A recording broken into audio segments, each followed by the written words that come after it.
Hello friends, welcome to IAS PCS केंद्र। ये 100 page notes series का L8 वीडियो है। लेक्चर 8th है, 8वां लेक्चर है ये। इसके पहले टोटल 7 लेक्चर हो चुके हैं, जिनमें पूरा प्राचीन और मध्यकालीन भारत कंप्लीट हो चुका है। ठीक, जिनके PDF को मैंने टेलीग्राम चैनल पर प्रोवाइड कर दिया है। और आधुनिक भारत के भी कुछ पार्ट हो चुके हैं। ठीक है ना। तो अगर आपने पिछले वीडियोज को नहीं देखा है तो डिस्क्रिप्शन बॉक्स में लिंक दिया हुआ है, आप वहां से जाकर ज़रूर देख सकते हैं। तो चलिए बिना किसी देरी के इस वीडियो को शुरू करते हैं। और ये वीडियो रिवीजन के पर्पस से बनाया गया है, तो मेरी कोशिश रहेगी कि जहाँ पर ज़रूरत हो वहाँ पर एक्सप्लेन करूँ, मतलब जितनी ज़रूरत हो उतना ही एक्सप्लेन करूँ, ताकि वीडियो की लेंथ ज़्यादा लंबी नहीं हो। ठीक है, तो चलिए बिना किसी देरी के वीडियो को शुरू करते हैं। आधुनिक भारत में जहाँ तक देख लिया है, उसके आगे हम सामाजिक एवं धार्मिक सुधार आंदोलन की बात करते हैं। उसके बाद सारे जो गवर्नर हुए हैं, गवर्नर जनरल, वायसराय, उन सबको कंप्लीट करेंगे इसी वीडियो में। ठीक है, तो वीडियो को लास्ट तक जरूर देखिएगा। ठीक है, हाँ, तो अभी क्या बात कर रहे हैं, सामाजिक एवं धार्मिक सुधार आंदोलन की। तो सबसे पहले इसमें बात करते हैं राजा राम मोहन राय की। ठीक, तो इनको क्या बोला जाता है, भारतीय पुनर्जागरण का जनक या पिता। ये बहुत इंपॉर्टेंट है, जरूर ध्यान में रखिएगा। ठीक, या भारतीय राष्ट्रवाद का पैगंबर भी बोला जाता है, आधुनिक भारत का पिता भी बोला जाता है। ठीक, तो ये सब बातें आए तो समझ जाइएगा कि ये किनके बारे में बोला जा रहा है, राजा राम मोहन राय के बारे में। ये जरूर ध्यान रखिएगा, भारतीय पुनर्जागरण का पिता या जनक। ठीक है, हाँ, इनकी कुछ पुस्तकें हैं, उनको जरूर ध्यान में रखिएगा, जैसे तोहफात उल मुहाविदीन। ठीक ना, तोहफात उल मुहाविदीन, ये जरूर ध्यान में रखिएगा, ये नाम है। और एक और बुक है ये, प्रीसेप्ट्स ऑफ जीसस। ठीक ना, दोनों बुक का नाम याद रखिएगा। चलिए, इन्होंने स्थापना की थी आत्मीय सभा की 1815 में। लेकिन ये जरूर याद में रखिएगा, इन्होंने स्थापना की थी ब्रह्म समाज की 1828 में। ये बहुत इंपॉर्टेंट है, इसको जरूर ध्यान में रखिएगा। ठीक है ना, हालांकि ये बात मैंने आपको पहले भी बताई है, बट इसमें भी देख लेते हैं। इनको राजा की उपाधि दी थी, किसने दी थी, अकबर द्वितीय ने। ठीक है ना, अकबर द्वितीय के द्वारा राजा की उपाधि दी गई थी राजा राम मोहन राय को। फिर आगे देखें तो ब्रह्म समाज के 2 भाग हो जाते हैं, 2 भागों में टूट जाता है ये। ठीक, 1865 में। ठीक, एक भाग का नाम हो जाता है आदि ब्रह्म समाज, इसके प्रमुख कौन होते हैं, देवेंद्रनाथ। ठीक, और दूसरा हो जाता है ब्रह्म समाज ऑफ इंडिया, इसके प्रमुख कौन होते हैं, केशव चंद्र सेन। ठीक है, चलिए, इसके बाद बात करते हैं दयानंद सरस्वती की। दयानंद सरस्वती की बात की जाए तो इनके बचपन का नाम क्या है, मूल शंकर। ठीक, मूल शंकर नाम दिया था इनके प्रथम गुरु स्वामी पूर्णानंद ने। ठीक है, हाँ, इनको भारत का मार्टिन लूथर किंग बोला जाता है, ध्यान रखिएगा ये। ठीक है, इन्होंने स्थापना की थी आर्य समाज की 1875 में, जरूर ध्यान रखिएगा। ठीक है ना, हाँ, उद्देश्य क्या था कि प्राचीन जो वैदिक धर्म है ना, प्राचीन वैदिक धर्म को शुद्ध रूप से पुनः स्थापित करना। ठीक है ना, ये उद्देश्य था। मतलब इनका नारा क्या था, वेदों की ओर लौटो। ठीक ना, ये जरूर ध्यान में रखिएगा। ठीक, इसी उद्देश्य को प्राप्त करने के लिए आर्य समाज की स्थापना की थी। हाँ, और इनका नारा क्या था कि भारत जो है ना वो भारतवासियों के लिए है। ठीक, हाँ, इसमें देख लीजिए, आर्य समाज का उद्देश्य हो ही गया। इसका मुख्यालय कहाँ पर था, लाहौर। 1877 में स्थापना हुई थी, मुंबई में इसकी 75 में, और इसका मुख्यालय बन गया था 77 में, कहाँ, लाहौर। चलिए, हाँ, इन्होंने पाखंड खंडनी पताका लहराया था 1867 में। और फिर आगे बात की जाए तो इनकी एक पुस्तक है बहुत इंपॉर्टेंट, जरूर ध्यान में रखिएगा, सत्यार्थ प्रकाश। ठीक है ना, हाँ, स्वराज शब्द का सर्वप्रथम प्रयोग किया था स्वामी दयानंद सरस्वती ने। अब देखिए, आर्य समाज के अंतर्गत बात की जाए तो गुरुकुल की स्थापना होती है 1902 में। 1902 में स्थापना होती है कांगड़ी के पास। और ये स्थापना कौन करते हैं, जो पाश्चात्य शिक्षा के विरोधी होते हैं वो करते हैं। ठीक, और इसका नेतृत्व कौन करता है, स्वामी श्रद्धानंद। एक बार रुक जाइए, दिखा देता हूँ। स्वामी श्रद्धानंद, लेखराम, ठीक, एवं मुंशीराम नेतृत्व करता है। ठीक है ना, पाश्चात्य शिक्षा के ये विरोध में गुरुकुल की स्थापना करते हैं। ठीक, लेकिन पाश्चात्य शिक्षा के समर्थकों के द्वारा दयानंद एंग्लो वैदिक स्कूल की स्थापना की जाती है, मतलब DAV स्कूल की स्थापना की जाती है। और इसके नेतृत्वकर्ता कौन है, इसका नेतृत्व किसने किया था, हंसराज एवं लाला लाजपत राय ने। ठीक है, चलिए थोड़ा और ये सब देख लेते हैं। कुछ संस्थाएं हैं, अभी तो हमने आर्य समाज और ब्रह्म समाज को देख लिया, बट कुछ और संस्थाएं और संस्थापक हैं जिनको ध्यान रखना जरूरी है। जैसे कि प्रार्थना समाज के संस्थापक कौन है, महादेव गोविंद रानाडे एवं आत्माराम पांडुरंग। आत्माराम पांडुरंग को महाराष्ट्र का क्या बोला जाता है? सुकरात। ठीक है, हाँ ये देख लीजिए। सत्य शोधक समाज के संस्थापक कौन है? ज्योतिबा फुले। ठीक है ना, ध्यान रखिएगा ये दोनों। फिर देव समाज की बात की जाए तो देव समाज के संस्थापक कौन है? शिव नारायण अग्निहोत्री। धर्म सभा के संस्थापक कौन है? राजा राधाकांत देव। तत्वबोधिनी सभा के संस्थापक कौन है? देवेंद्र नाथ टैगोर। थोड़ा सा इसको भी ध्यान में रख लीजिएगा। ठीक, बाकी चीज़ें रीडिंग लगा लीजिए। होता क्या है ना कि देखिए, जो मेन चीज़ें हैं उन पर फोकस कीजिए, बाकी चीज़ों को बस देखते रहिए। एग्जाम में अगर गलती से आ जाता है तो ऑप्शन देखकर वो मतलब याद आ जाता है, चीज़ें याद आ जाती हैं। ठीक है ना, चलिए। Servants of India, servants of Indian society की बात की जाए तो इसकी स्थापना किसने की थी? गोपाल कृष्ण गोखले ने। ठीक है ना, गोपाल कृष्ण गोखले ने। इनके बारे में थोड़ा सा और देखेंगे आगे, वेट कीजिएगा। हाँ, सर्वेंट्स ऑफ इंडियन सोसाइटी की बात की जाए या फिर इसी को बोलते हैं भारतीय सेवक समाज। ठीक, 1905 में इसकी स्थापना हुई थी बम्बई में। इसकी बात की जाए बहिष्कृत हितकारिणी सभा की, तो इसकी स्थापना किसने की थी? भीमराव अंबेडकर ने। ठीक है ना, मुंबई में 1924 में। ठीक, बहिष्कृत हितकारिणी। ठीक ना, ये पूछा भी था 67 में इस बार के। हरिजन सेवक संघ की बात की जाए तो इसकी स्थापना की है महात्मा गांधी ने 1932 पुणे में। ठीक, चलिए। स्वामी विवेकानंद की बात की जाए तो इनको नव हिंदूवाद के सर्वश्रेष्ठ प्रतिनिधि के रूप में जाना जाता है। ठीक है, इनकी कुछ पुस्तकें हैं, ध्यान रख सकते हैं। ज्ञान योग, कर्मयोग, राजयोग। ठीक, और 1897 में इन्होंने रामकृष्ण मिशन की स्थापना की थी, जरूर ध्यान में रखिएगा। ठीक है, और शिकागो में इन्होंने प्रथम विश्व धर्म सम्मेलन में भाग लिया था और भाषण भी दिया था 1893 में। डेट भी जरूर याद रखिएगा ये।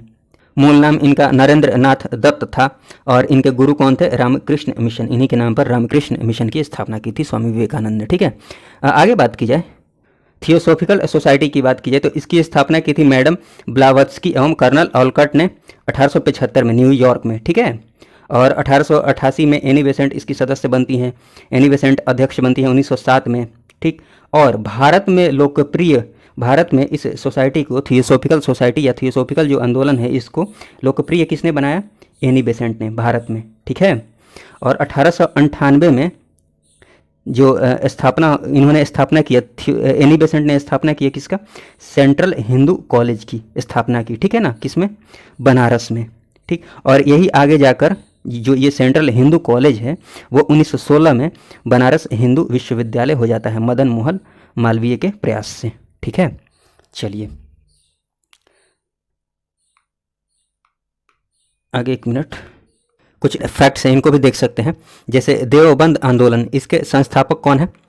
कासिम नानौतवी एवं रशीद अहमद गंगोही। ठीक है, और अहमदिया आंदोलन की बात की जाए तो इसी को कादियानी आंदोलन भी बोलते हैं। इसके संस्थापक कौन है? मिर्जा गुलाम अहमद। ठीक है, गुरदासपुर में इसकी स्थापना की थी। और यंग बंगाल आंदोलन की बात की जाए तो इसके संस्थापक हैं हेनरी विवियम डेरेजियो। कोलकाता में इसकी स्थापना की थी और हेनरी विवियन डेरेजियो को आधुनिक भारत का प्रथम राष्ट्रवादी कवि कहा जाता है। ठीक है, चलिए।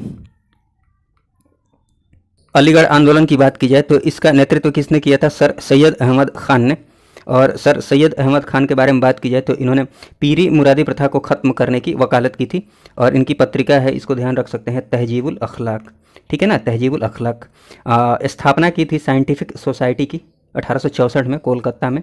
और अलीगढ़ मुस्लिम एंग्लो ओरिएंटल कॉलेज की स्थापना की थी। ठीक है ना, सर सैयद अहमद खान ने। जो यही अलीगढ़ मुस्लिम एंग्लो ओरिएंटल कॉलेज है आगे जाकर क्या हो जाता है? अलीगढ़ मुस्लिम विश्वविद्यालय 1920 में। ठीक है, ये चलिए आगे भी देखेंगे, बट यहाँ भी देख लीजिए। सम्मति आयु अधिनियम अर्थात the age of consent act 1891 में इसको पारित किया जाता है। ठीक, इसमें विवाह के लिए लड़की की उम्र को मिनिमम उम्र को क्या फिक्स कर दिया जाता है? 12 वर्ष। ठीक है, बहराम जी मालाबारी के प्रयास से। ठीक ना, ये जरूर ध्यान में रखिएगा, बहराम जी मालाबारी। ठीक, सम्मति आयु अधिनियम, लड़की की उम्र 12 वर्ष मिनिमम। हाँ, अभी जो हम देखने वाले हैं ये वाला पार्ट बहुत इंपॉर्टेंट है एग्जाम पर्सपेक्टिव से। देखिए, अगर गवर्नर जनरल वायसराय के टाइम पीरियड को ध्यान में रख लेते हैं ना आप, तो बहुत सारे क्वेश्चंस आसानी से सॉल्व हो जाएंगे और मॉडर्न हिस्ट्री काफ़ी आसान हो जाएगा। ठीक, काफ़ी आसान हो जाएगी मॉडर्न हिस्ट्री। ठीक, देखिए मैंने इधर गवर्नर जनरल वायसराय को लिखा है और इधर जो इनके टाइम पीरियड में कार्य हुए हैं, महत्वपूर्ण कार्य हुए हैं, उनको लिखा है। ठीक है, तो चलिए देखते हैं। सबसे पहले बात करते हैं रॉबर्ट क्लाइव की। ठीक, तो ये टाइम पीरियड हल्का फुल्का ध्यान रखेंगे तब भी काम चल जाएगा। हाँ, ये बंगाल का प्रथम गवर्नर बनता है, कौन? Robert Clive. ठीक, इसके टाइम में जो महत्वपूर्ण कार्य होते हैं जिनको ध्यान रखना है एग्जाम के लिए, वो इलाहाबाद की संधि होती है 1765 में, 12 अगस्त और 16 अगस्त को। ठीक है, बस इतना ही ध्यान रखिए, इलाहाबाद की संधि होती है। और बंगाल में द्वैध शासन को लागू किया जाता है इसी के काल में, ठीक है ना, रॉबर्ट क्लाइव के काल में। ठीक, आगे बात की जाए दूसरे गवर्नर की, उसके बाद वाले वारेन हेस्टिंग्स की, तो इसका टाइम पीरियड ध्यान रखिएगा, मैंने ध्यान रखते हैं तो बहुत अच्छा रहेगा। ठीक, जैसे 1782 से 85 तक इसका टाइम पीरियड होता है वारेन हेस्टिंग्स का, लेकिन रेगुलेटिंग एक्ट 1773 के अनुसार जो बंगाल का गवर्नर है, ठीक है ना, बंगाल का गवर्नर, उसको बंगाल का गवर्नर जनरल बना दिया जाता है।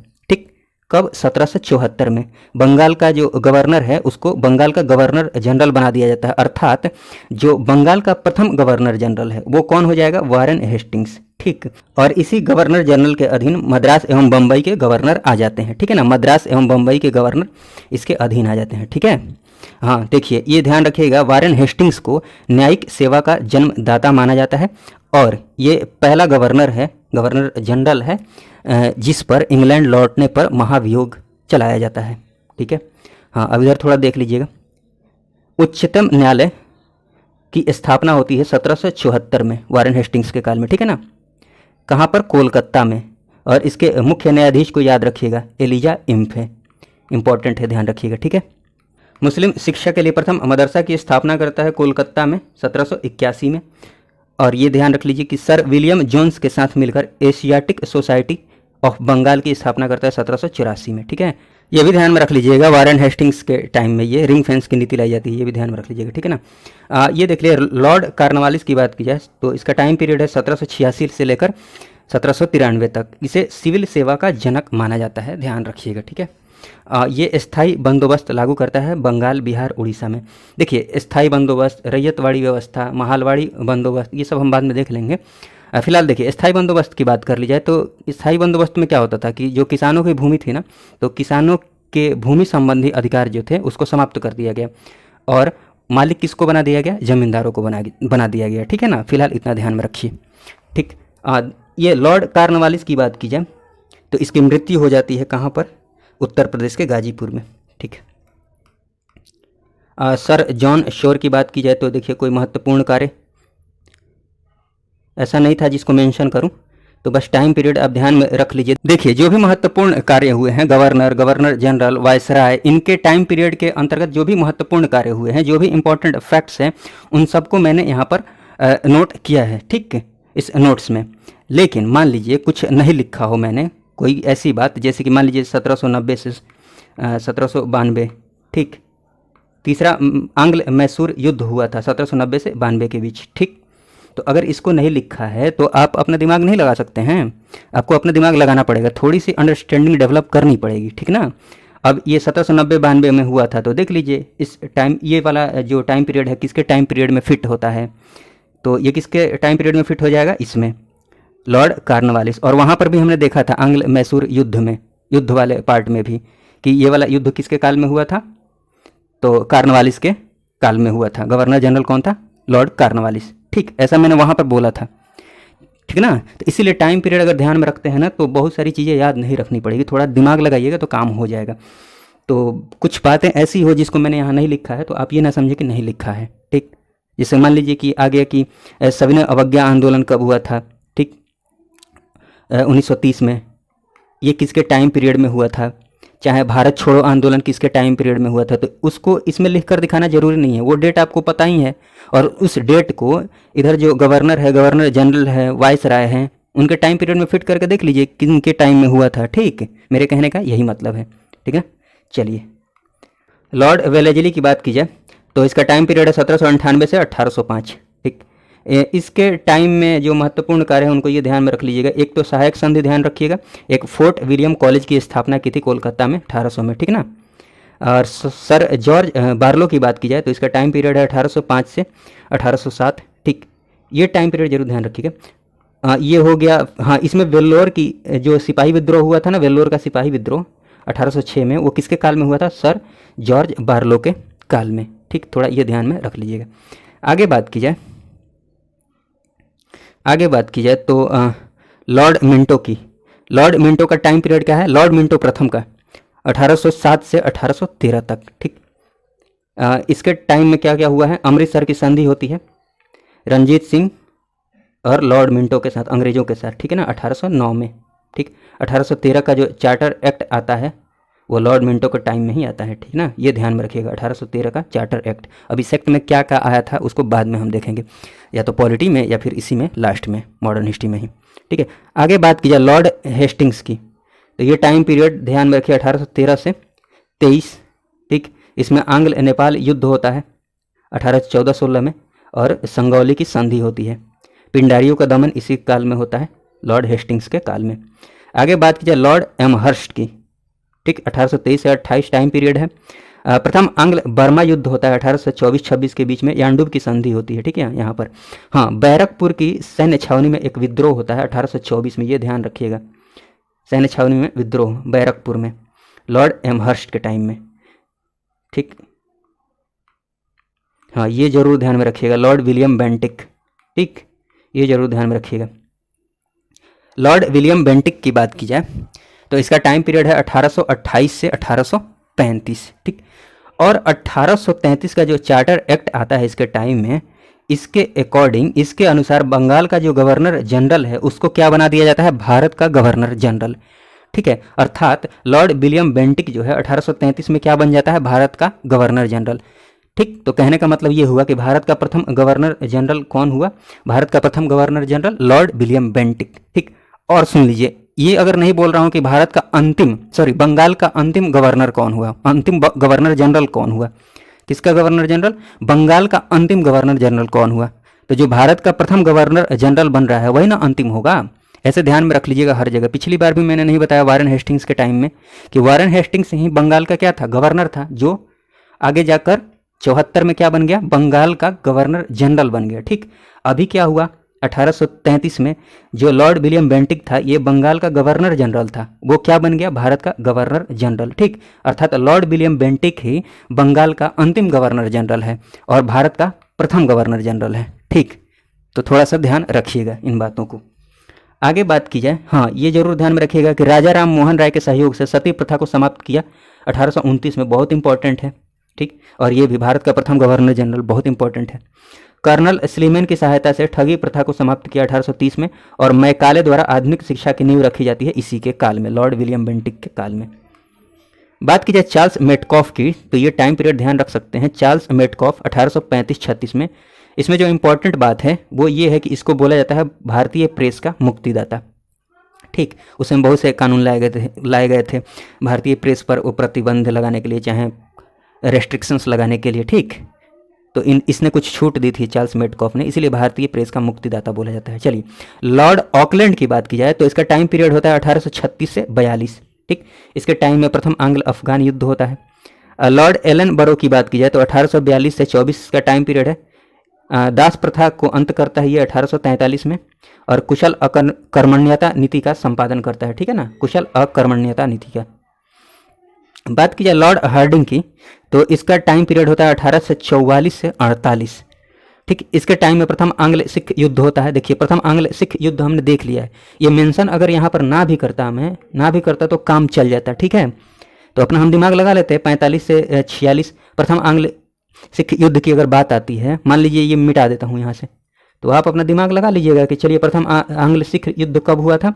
1845-46 में। तो अगर पूछे कि वो किस गवर्नर जनरल का टाइम पीरियड में हुआ था, तो हम फिट कर लेंगे 45-46 किसके बीच में आ जाएगा? ठीक, ये वाला जो गवर्नर जनरल है ना भारत का, इसके बीच में आ जाएगा लॉर्ड हार्डिंग। ठीक, तो याद नहीं करना पड़ेगा, ठीक ना, इसीलिए टाइम पीरियड जरूरी है। मॉडर्न हिस्ट्री की मैं बात करता हूँ। देखिए, मॉडर्न हिस्ट्री में टाइम पीरियड किनका याद रख लीजिए, वो मुगल साम्राज्य का जो पतन हो रहा था ना, मुगल साम्राज्य के पतन के क्रम में जो मुगल बादशाह हैं उनके टाइम पीरियड को ध्यान में रख लीजिए, जो इंपॉर्टेंट है। और जो गवर्नर जनरल वायसराय हैं, इसमें जो इंपॉर्टेंट है उनके टाइम पीरियड को जरूर ध्यान में रख लीजिए। ठीक है, फिर बहुत आसान हो जाएगा, चीज़ें बहुत आसान हो जाएंगी। देखिए, बात की जाए लॉर्ड हार्डिंग की, तो ये प्रथम आंग्ल सिख युद्ध, ये तो मैंने बता ही दिया, 1845-46 में लाहौर की संधि हुई थी इसमें। ठीक है, नरबली प्रथा को समाप्त किया था। लॉर्ड डलहौजी की बात की जाए तो इसका टाइम पीरियड क्या है, 1848 से लेकर 56 तक। और ये ध्यान रखिएगा, लॉर्ड डलहौजी, ठीक ना। इसके टाइम में देखिए क्या हुआ, इसने इसने व्यापकत का सिद्धांत लाया था, व्यापकत का सिद्धांत, ठीक। इसके अंतर्गत किया क्या था, ये एग्जाम्पल ध्यान में रख सकते हैं। सतारा 1848 में, जैतपुर एवं संबलपुर को 1849 में, उदयपुर को 53 में, झांसी को उदयपुर को 52 में, झांसी को 53 में, बस एक नज़र देख लीजिए, नागपुर 54, ठीक, तथा कुशासन के आरोप में अवध को 56 में कंपनी में मिला लिया था, ठीक ना। और बम्बई की बात की जाए तो बम्बई से थाने तक, थाने, ठीक है ना, थाने तक रेल परिचालन शुरू की थी, ठीक है ना, 1853 में। ये डेट बहुत इंपॉर्टेंट है, पहली बार रेल परिचालन 1853 में बम्बई से थाने के बीच में, ठीक है। आगे बात की जाए, हाँ ये भी ध्यान रख सकते हैं, डाक टिकट का प्रचलन 1854 में शुरू हुआ। और भारतीय नागरिक सेवा हेतु पहली बार प्रतियोगिता परीक्षा की शुरुआत की गई, ठीक है ना। चलिए आगे बात की जाए लॉर्ड कैनिंग की, तो इसका टाइम पीरियड है 56 से 62, ठीक। इसको ध्यान में ये रखिएगा कि 1858 का अधिनियम लाया जाता है। 1858 में जो भारत का गवर्नर जनरल था उसको क्या बना दिया गया, वायसराय, ठीक। तो ध्यान में रखिएगा, लॉर्ड कैनिंग जो होता है वो पहला वायसराय बनता है 1858 अधिनियम के द्वारा। इसका मतलब ये हुआ, अगर कोई पूछे कि भारत का अंतिम गवर्नर जनरल कौन हुआ, तो जो पहला वायसराय बन रहा है यही अंतिम हुआ, यही अंतिम था, ठीक। यहीं से वायसराय, पहला वायसराय मतलब गवर्नर जनरल का नाम वायसराय हो जाता है, ठीक। इसका मतलब ये हुआ कि भारत का प्रथम वायसराय कौन हुआ, लॉर्ड कैनिंग। और अंतिम भारत का जो गवर्नर जनरल हुआ वो कौन हुआ, लॉर्ड कैनिंग, ठीक है ना, दोनों। तो ये वाला जरूर ध्यान में रखिएगा, भारत का पहला वायसराय लॉर्ड कैनिंग। आगे बात की जाए इसके कार्य की, तो 1857 का विद्रोह इसी के टाइम में होता है। हाँ, यूरोपीय सेना द्वारा श्वेत विद्रोह होता है 1859 में। भारतीय विधि संहिता लाई जाती है 59 में, भारतीय दंड संहिता 61 में, और विधवा पुनर्विवाह अधिनियम 1856 में, ठीक है ना। ये जरूर ध्यान में रखिएगा लॉर्ड कैनिंग के टाइम में। ये थोड़ा सा देख लीजिए, ईश्वर चंद्र विद्यासागर की बात की जाए तो विधवा पुनर्विवाह की स्थिति में सुधार के लिए काफ़ी प्रयास किया, अथक प्रयास किया इन्होंने, ठीक है ना। डीके कर्वे की बात की जाए तो इन्होंने विधवा आश्रम की स्थापना की, कहाँ पर, पूना में, ध्यान रख लीजिएगा इस बात को। विष्णु शास्त्री पंडित ने विडो रिमैरिज एसोसिएशन की स्थापना की, ठीक है। चलिए फिर बात कीजिए आगे सर जॉन लॉरेंस की, तो सर जॉन लॉरेंस का टाइम पीरियड क्या है, 1864 से 69, ठीक। इसमें जो कार्य हुआ वो ध्यान में ये रख सकते हैं, थोड़ा सा पढ़ लीजिए कि भारत एवं यूरोप के बीच प्रथम समुद्री टेलीग्राफ सेवा शुरू हुई 1865 में, ठीक है। लॉर्ड मेयो की बात की जाए तो ये ध्यान रखिएगा आप, 1869 से 72 टाइम पीरियड है। इसने अजमेर में मेयो कॉलेज की स्थापना की 1872 में। हाँ, प्रथम जनगणना जो हुई ना 1872 में हुई, जरूर ध्यान में रखिएगा, ठीक है। नियमित जनगणना 1881 से शुरू होगी, आगे हम देखेंगे, बट पहली जनगणना जो हुई वो 1872 में हुई, ठीक है। हाँ, मेयो की जो हत्या कर दी जाती है कहाँ पर, अंडमान एवं निकोबार में, ठीक है ना, एक अफगान के द्वारा। तो ये ध्यान रखिएगा आप इसके कार्यकाल के दौरान ही, ठीक है। चलिए आगे बात करें लॉर्ड नॉर्थ ब्रुक की, तो इसके टाइम में, एक मिनट रुकिए, लॉर्ड नॉर्थ ब्रुक, इसका टाइम पीरियड क्या है, 72 से 76। इसके टाइम में नेटिव मैरिज एक्ट लाया जाता है, नेटिव मैरिज एक्ट 1872 में, ठीक है। इसके अंतर्गत अंतरजातीय विवाह को मान्यता प्रदान की जाती है, ठीक है ना। हाँ, पंजाब में कूका विद्रोह जो होता है 1872 में, वो भी लॉर्ड नॉर्थ ब्रुक के टाइम पीरियड में ही होता है, ठीक है। चलिए लॉर्ड लिटन की बात की जाए तो 1872 से 80 इसका टाइम पीरियड है। और देखिए, बम्बई, मद्रास, हैदराबाद, पंजाब एवं मध्य भारत में भयानक अकाल पड़ता है इसी के टाइम पीरियड में, ठीक है। दिल्ली में एक दरबार का आयोजन किया जाता है 1877 में, जहां पर महारानी विक्टोरिया को कैसरे हिंद की उपाधि दी जाती है, ठीक है ना, लॉर्ड लिटन के टाइम। वर्नाक्यूलर प्रेस एक्ट 1878 लाया जाता है, किस लिए, भारतीय भाषा के समाचार पत्र पर प्रतिबंध लगाने के लिए, ठीक है ना, वर्नाक्यूलर प्रेस एक्ट 1878, ठीक। और देख लीजिए, सिविल सेवा की जो परीक्षा होती है ना, उसमें उम्र को, एज को 21 से घटाकर 19 वर्ष कर दिया जाता है इसके टाइम में, लॉर्ड लिटन के टाइम में, थोड़ा सा ध्यान रखिएगा। हाँ, लॉर्ड रिपन की बात की जाए तो इसका टाइम है 1880 से 84 और इसको स्थानीय स्वशासन का जनक बोला जाता है। स्थानीय स्वशासन का जनक, ये इंपॉर्टेंट है, ध्यान रखिएगा। हाँ, इसके टाइम में देखिए 1881 से नियमित जनगणना की शुरुआत हो जाती है, फिर 10-10 साल पर जनगणना होती रहती है। ठीक, प्रथम कारखाना अधिनियम इसी के टाइम में लाया जाता है 82 में। वर्नाक्यूलर प्रेस एक्ट को समाप्त कर दिया जाता है 1882 में। ठीक है, ये भी ध्यान रखिएगा। हंटर आयोग जो कि शिक्षा से संबंधित है 1882 में लाया जाता है शिक्षा में सुधार के लिए। और इल्बर्ट बिल विवाद जो 1883-84 में हुआ, उसके कारण समय से पूर्व ही लॉर्ड रिपन को त्यागपत्र देना पड़ा था। ठीक, आगे बात की जाए लॉर्ड डफरिन की, तो 84 से 88 टाइम पीरियड है। इसी के टाइम में भारतीय राष्ट्रीय कांग्रेस की स्थापना होती है 1885 में। किसके द्वारा? A.O. ह्यूम के द्वारा। ठीक है, भारतीय राष्ट्रीय कांग्रेस के संस्थापक कौन है? भारतीय राष्ट्रीय कांग्रेस के संस्थापक A.O. ह्यूम। किसके टाइम में स्थापना होती है? Lord Dufferin. ये ध्यान रखिएगा, ठीक है ना। लॉर्ड लैंसडाउन की बात की जाए तो टाइम पीरियड है 1888 से 94। इसके टाइम पीरियड में ही भारत अफगानिस्तान सीमा रेखा का निर्धारण होता है, जिसका नाम क्या है? डूरंड रेखा। ये ध्यान रखिएगा, डूरंड रेखा, भारत अफगानिस्तान सीमा रेखा। ठीक, एज ऑफ कंसेंट एक्ट मैंने पहले भी बताया था, वो भारत जो सामाजिक सुधार आंदोलन में हम देख रहे थे, वहाँ पर एज ऑफ कंसेंट लाया गया था एक्ट 1891 में। इसमें लड़की की विवाह की उम्र क्या तय कर दी गई? मिनिमम 12 वर्ष। ठीक है, लॉर्ड कर्जन की बात की जाए तो इसका टाइम पीरियड है 1899 से 1905। इसके टाइम में भारतीय विश्वविद्यालय अधिनियम लाया जाता है 1904 में। भारतीय पुरातत्व विभाग की स्थापना की जाती है 1904 में। पूसा जो कि बिहार में है, कृषि अनुसंधान केंद्र की स्थापना की जाती है। रेलवे बोर्ड की स्थापना 1905 में। विक्टोरिया मेमोरियल की स्थापना की जाती है, ये ध्यान रखिएगा। बंगाल विभाजन, बंगाल का विभाजन कर देता है कब? ये 16 अक्टूबर 1905 को, ये ध्यान रखिएगा। इसकी नीति क्या थी? फूट डालो और राज करो। ठीक, चलिए आगे बात की जाए लॉर्ड मिंटो की, तो लॉर्ड मिंटो द्वितीय, एक मिनट रुकिएगा, लॉर्ड मिंटो द्वितीय की बात की जाए तो 1905 से 10 इसका टाइम पीरियड होता है। इसी के टाइम में आता है मार्ले मिंटो सुधार। ठीक, मार्ले मिंटो सुधार अधिनियम इसके टाइम में आता है 1909 में। ठीक, इसी में पृथक निर्वाचन की सुविधा प्रदान की जाती है मुस्लिमों को, अलग निर्वाचन की। ठीक है ना। चलिए आगे बात की जाए, मतलब ये ध्यान में रखिएगा, मार्ले मिंटो सुधार। ठीक, इसमें पृथक निर्वाचन का प्रतिनिधित्व प्रदान किया जाता है मुस्लिमों के लिए। यहीं से वो तोड़ना शुरू करते हैं, ठीक, धर्म के बीच में फूट डालकर। ठीक, आगे बात की जाए लॉर्ड हार्डिंग की बात की जाए तो इसका टाइम पीरियड क्या है? 1910 से 16। इसके टाइम में क्या होता है? राजधानी कलकत्ता से दिल्ली स्थानांतरित करने की घोषणा की जाती है 12 दिसंबर 1911 को, और 1 अप्रैल 1912 से दिल्ली भारत की राजधानी हो जाती है। ठीक है ना। आगे बात की जाए लॉर्ड चेम्सफोर्ड की, इसका टाइम पीरियड है 1916 से 21। ठीक, इसके टाइम में प्रथम महिला विश्वविद्यालय की स्थापना की जाती है D.K. कर्वे द्वारा, और मॉन्टेग्यू चेम्सफोर्ड अधिनियम लाया जाता है, ये ध्यान में रखिएगा, मॉन्टेग्यू चेम्सफोर्ड अधिनियम। ठीक है, इसके तहत प्रांतों में द्वैध शासन को लागू कर दिया जाता है लॉर्ड चेम्सफोर्ड के टाइम पीरियड में। इसको हम आगे भी देखेंगे, अभी फिलहाल इतना ही देख लीजिए। लॉर्ड रीडिंग की बात की जाए तो इसका टाइम पीरियड है 1921 से 26, 1921 से 26।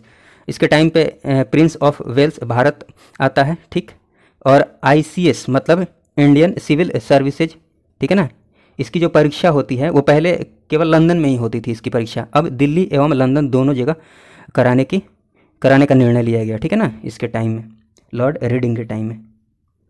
फिर बात की जाए, एक मिनट, फिर बात की जाए लॉर्ड इरविन की, तो लॉर्ड इरविन के टाइम में शारदा एक्ट लाया जाता है। ठीक, 1930 में। इसमें लड़कियों की मिनिमम उम्र शादी के लिए 14 वर्ष कर दी जाती है और लड़कों की 18 वर्ष। साइमन कमीशन भी इसी के टाइम में आता है। लॉर्ड वेलिंगटन की बात की जाए तो इसका टाइम पीरियड है 1931 से 1936।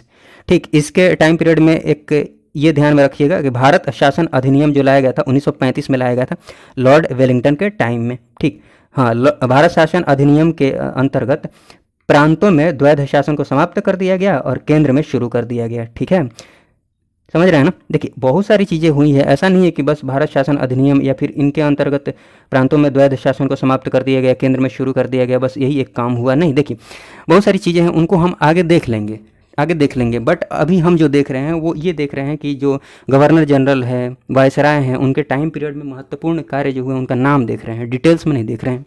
जितनी ज़रूरत है उतना देख रहे हैं। बाकी मान लीजिए कोई भी घटनाएं हुई है, कोई भी घटना हुई है, ठीक, अगर उसकी डेट आपको पता है, उसका टाइम पता है, तो उस टाइम को आप गवर्नर जनरल के टाइम पीरियड में फिट कर लीजिए, फिर पता चल जाएगा कि इसके टाइम पीरियड में हुआ था। जैसे लॉर्ड लिनलिथगो की बात की जाए तो इसका टाइम पीरियड क्या है, 1936 से 43, ठीक। अब इसके टाइम पीरियड में मैंने कुछ लिखा नहीं है, देखिए ये तो नीचे जो लॉर्ड वेवेल है ना, उसी का इसमें लिख दिया है मैंने गलती से।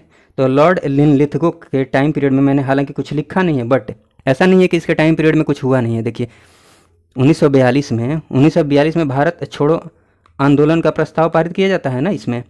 तो अगर पूछा जाए कि किसके काल में किया जाता है भारत छोड़ो आंदोलन का प्रस्ताव पारित, तो क्या हो जाएगा, इस टाइम पीरियड को हम फिट करेंगे कहाँ पर, जहाँ पर ये शूट करेगा 1942 किस में आ रहा है, यहाँ पर आ रहा है 36 से 43 के बीच में, ठीक। तो बोल सकते हैं ना कि भारत छोड़ो आंदोलन का प्रस्ताव पारित किया गया था लॉर्ड लिनलिथगो के टाइम पीरियड में, ठीक, इसके टाइम में।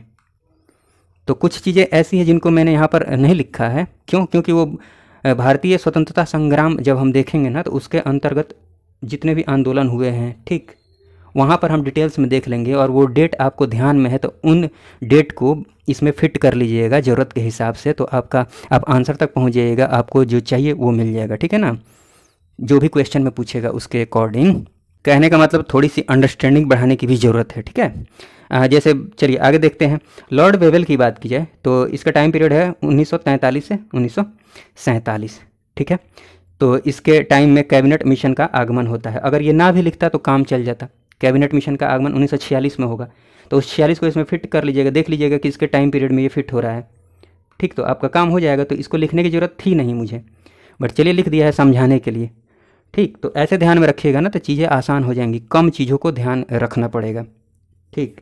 हाँ, इसी के टाइम में 9 सैनिक विद्रोह हुआ था लॉर्ड वेवेल के टाइम में, तो ये याद रख सकते हैं, ठीक है।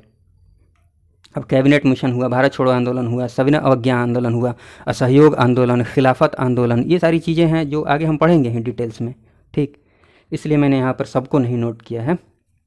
आगे बात की जाए लॉर्ड माउंटबेटन की, 1947 से 48 टाइम पीरियड है, ब्रिटिश भारत के अंतिम एवं स्वतंत्र भारत के प्रथम वायसराय, ठीक है। भारत विभाजन की माउंटबेटन जो योजना थी ना, इसकी घोषणा कब कर दी गई, 3 जून 1947 को, ठीक है।